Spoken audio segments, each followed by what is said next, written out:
Southtown's hero, the legendary wolf, the fatal cutie, Bomber Jacket McBusterwolf, the womanizer with the power geyser, the man who chuckles before he burning knuckles. Regardless of what title you know him by, you more than likely know who Terry Bogard is. If you clicked into this video and happen to not know who he is, well, are you okay? I hope you enjoy this and learn something interesting. These are 10 fascinating facts about Terry Bogard. Number 1. Trolling before it was cool.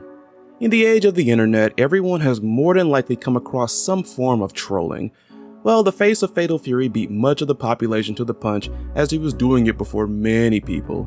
I'm not talking about him asking the opponent if they are okay before decking them. The trolling I'm talking about is probably not what you're immediately thinking of. In KOF Maximum Impact 2, Terry's profile contains something a bit interesting. Those of you entrenched in the digital age may look at the word trolling and think Terry has a habit of pulling pranks and causing discord. However, it actually may be the result of something a little lost in translation. If you look at the other reliable info sources on Terry, they list one of his hobbies as trawling instead. Interestingly, both words are closely related as they refer to methods of fishing. Trolling is the more recreational method, which involves the use of a rod, reel, and a bait or lure. Trawling is a more commercial method, which involves the use of a net. Whichever term they choose, we at least know that Terry really likes to fish.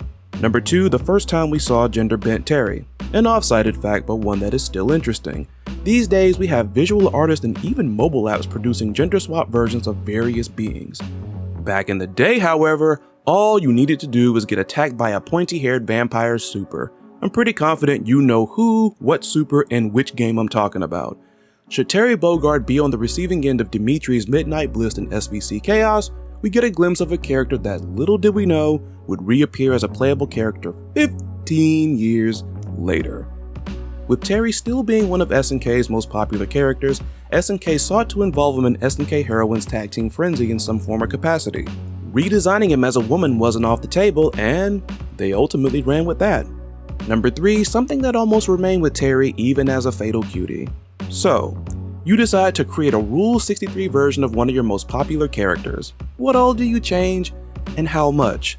Looking at Lady Terry, the answer is not a lot, not a little. She wears Daisy Dukes, bears a midriff, rocks a fatal cutie cap, and even has a feminine voice. Of the 4 aforementioned changes, one of them initially wasn't considered. SNK had planned for Cutie Terry to retain a masculine voice. The decision was reversed as the sound designers widely disapproved of it, with one of said sound designers, Mayako Hino, describing it as, quote, gross. Number 4, one of his most iconic moves surprisingly debuted long after he did. This is a bit strange.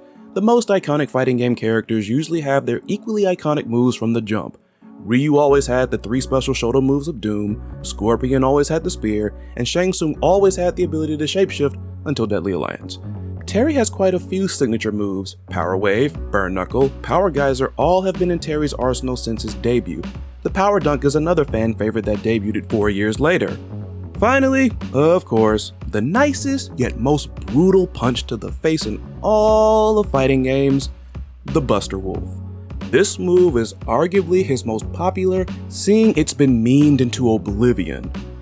For all of Buster Wolf's popularity, it may come as a bit of a surprise that it debuted long after the aforementioned iconic moves in Terry's repertoire.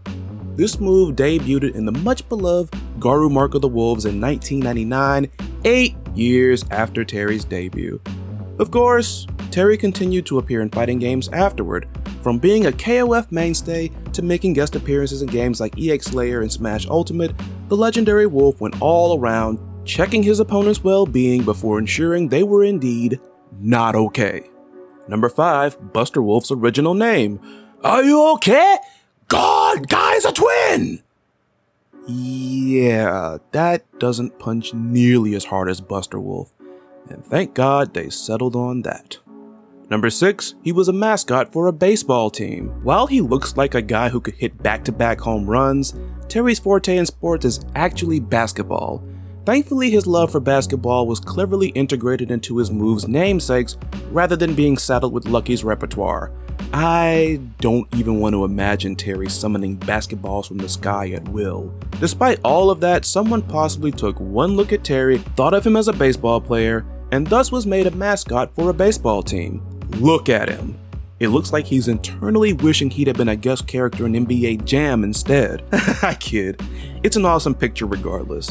The baseball cap Terry is wearing is that of the Orix Blue Wave, a Nippon professional baseball team. Terry was made their mascot in 1995, the same year the team won the Pacific League pennant. They won the pennant again in 1996 as well as the Japan Series.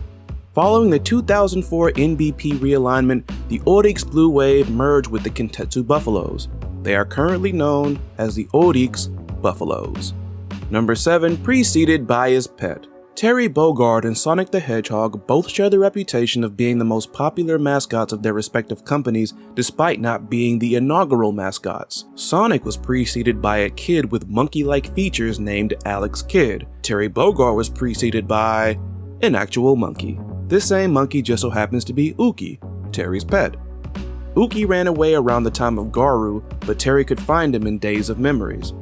Uki also made cameos across several SNK games, most notably in one of Terry's KOF 99 win poses and the loading screen of certain Neo Geo CD games. Number 8, he was initially planned to be killed off in KOF 99. While the main protagonist of the AOF and Fatal Fury franchises played more of a minor role in the KOF storyline, it's insane to imagine having a KOF roster without them. Well, it almost happened. Many fans will recall the Team Fatal Fury ending in KOF 99 involving the team escaping from the Nest Lab. One version involves Terry staying behind as the lab collapsed all around and on him. This was meant to be the death of Terry Bogard. Of course, as we all know, Terry was merely in isolation until a year later.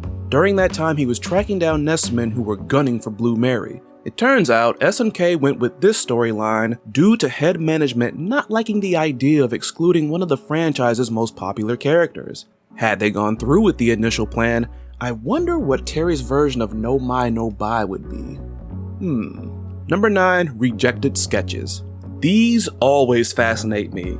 It's always cool to see what concepts and ideas creators come up with en route to creating some of the most iconic and coolest characters in fighting games.